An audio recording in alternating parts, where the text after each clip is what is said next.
आजचा दिवस थोडा खास आहे, कारण आज मला बऱ्याच दिवसानंतर मारुतीरायाच्या मंदिरात जाण्याचा योग आला. मारुतीरायाच्या मंदिरात गेल्यानंतर खरंच खूप प्रसन्न वाटतं. त्या मंदिरामध्ये एक पॉझिटिव्ह ऊर्जा आहे. मंदिरामध्ये एरवी खरंच खूप गर्दी असते, पण आज मंदिरामध्ये जास्त गर्दी नव्हती. जेव्हा रात्री आपण 8 नंतर जातो तेव्हा मंदिरात जास्त गर्दी असते, पण आज सर्व मंदिर मोकळं होतं. आणि जेव्हा शनिदेवाला आपण तेल अर्पण करायला जातो तेव्हा तर खूपच जास्त गर्दी असते, रांगेत उभं राहावं लागतं. पण आज रांगेत न उभा राहता सरळ दर्शन झालं. या मंदिरामध्ये शनिदेवाच्या आणि मारुतीरायाच्या मूर्तीसोबतच दत्त दिगंबरांची मूर्तीसुद्धा आहे, गणेशाची मूर्ती आहे, त्याचबरोबर नवनाथांचा फोटो देखील आहे.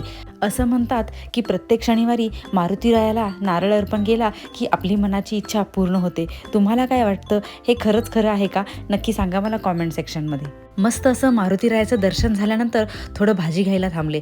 मस्त अशी हिरवीगार भाजी घेतली आणि आज ठरवलं आज रात्री मस्त पालेभाजी बनवायची.